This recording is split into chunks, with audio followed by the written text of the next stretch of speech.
যে sectional post phase 14-এ কী করেছে, sectional timer করে দিয়েছে, অর্থাৎ 100 কোশ্চেনটে কী করছে 25 কোশ্চেন 15 মিনিট। সে ম্যাথে 15 মিনিটে 25 কোশ্চেন করতে হবে, জিকেতেও 15 মিনিটে 25 করতে হবে। তো এবার প্রবলেমটা কি, তোমাদের এই সিচুয়েশনে কী হবে কি, সামনের সিজিএল সিএজএসএলে যদি এরকমটা হয় তো তোমাদের কিভাবে সেটার জন্য প্রিপেয়ার থাকতে হবে।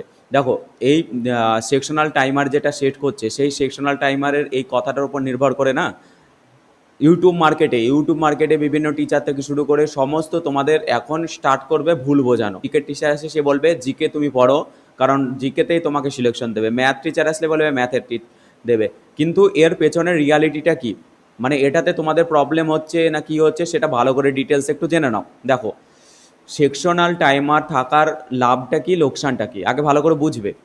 ধরো তুমি মাস্টে একটা মাথায় রেখো যে তুমি আগে থেকে প্রিপারেশন করছো বা নিউ প্রিপারেশন করছো, এখানে কোনো ম্যাটার্ন করে না। প্যাটার্ন যদি চেঞ্জ হয় সবারই কাছে চেঞ্জ, ঠিক আছে। এবার তোমাকে প্রশ্ন আসতে পারে স্যার আমি 25টা কোশ্চেন করতে এমনিতেই আধ ঘন্টা লাগে ম্যাথের, তাহলে আমি 15 মিনিটে 25টা কোশ্চেন করবো কী করে। তো এখানে জাস্ট একটু লজিক্যালি ভাবো যে তোমাকে থোড়ি না বলছে 25টা কোশ্চেন করতে হবে, তোমার প্রশ্ন তোমাকে কথা হচ্ছে যে তোমাকে 15 মিনিটের মধ্যে ম্যাক্সিমাম অ্যাটেম্প করতে হবে। অর্থাৎ তোমার এই যে লেভেল ফিল্ড, এই লেভেল ফিল্ডে কী হবে যে তোমাকে 15 মিনিটে মেন জিনিস হচ্ছে স্কিপিং জানো কিনা, অর্থাৎ তুমি কোন কোশ্চেনটা করবো, কোন কোশ্চেনটা ছাড়বো, কোন কোশ্চেনটা তাড়াতাড়ি ছেড়ে দেবো, এইটাই হচ্ছে মেন। তো প্যাটার্ন চেঞ্জ হলে কী হবে, এখানে ধরো ম্যাথে এরকমটা নয় যে আমি 25টা কোশ্চেনই করবো, তা নয়। এবার প্রশ্ন আসছে যে কোনো সাবজেক্টে কি এবার জোর বেশি দিতে হবে, একদমই নয়। তুমি আগে থেকে যেরকম ছিললে সেরকমই হবে, এখানে কোনো সাবজেক্ট প্রায়োরিটি চেঞ্জ হচ্ছে না। যদি প্রশ্ন করো যে স্যার আমার 15 মিনিটে জিকে আসে, তাহলে জিকেতে আমি যদি বেশি করে পড়াশোনা করি তাহলে আমার জিকেতে তাহলে আমি নাম্বারটা বেশি পাবো। দেখো জিকেতে তুমি এমনি বেশি পড়াশোনা করলে তোমার 5 মিনিটেও তুমি করতে পারবা, 15 মিনিটেও তো সে সাই করবা।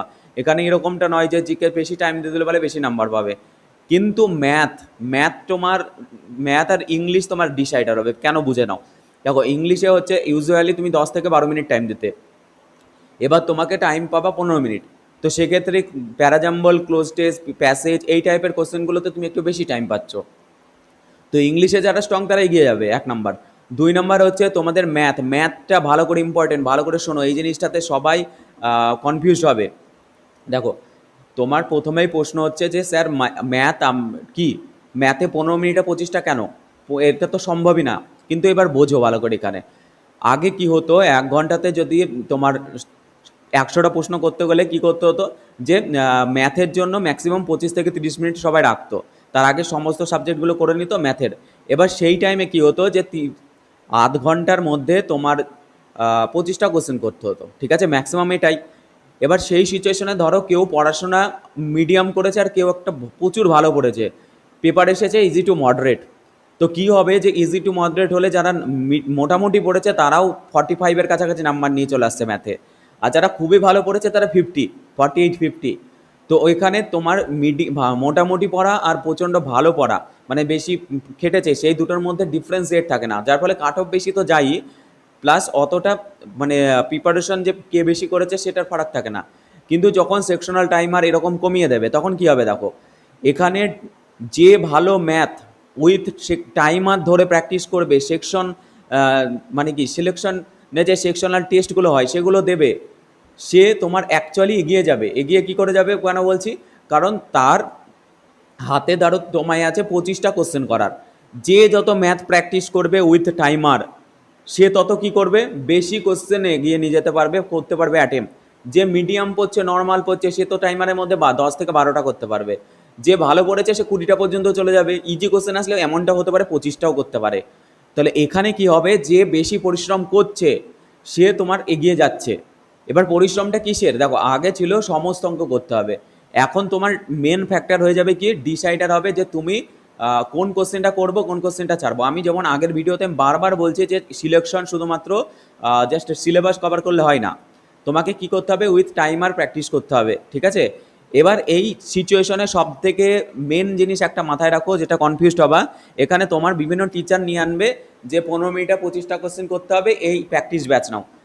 যদি তুমি ওই জিনিসে ফেসে যাও তাহলে তোমার দিন শেষ, কারণ প্র্যাকটিস ব্যাচে তোমার এই জিনিস ইম্প্রুভমেন্ট হবে না। একমাত্র তোমার ইম্প্রুভমেন্ট হবে কি করে, তোমাকে টাইমার ধরে নিজে থেকে স্কিপিং শিখতে হবে, কোনটা করব কোনটা ছাড়বো, 1 নাম্বার। 2 নাম্বার, ক্যালকুলেশন স্পিড বাড়াতে হবে। ঠিক আছে, এই জিনিসগুলো শুধু নিজে থেকে হয়। তুমি প্র্যাকটিস ব্যাচের পর ব্যাচ দেখছো তা নয়, তোমাকে 30% তুমি কোনো ভিডিও দেখে নিলে কনসেপচুয়াল, তারপরে চলে যাও প্রিভিয়াস ইয়ারের multiple time previous year question করো।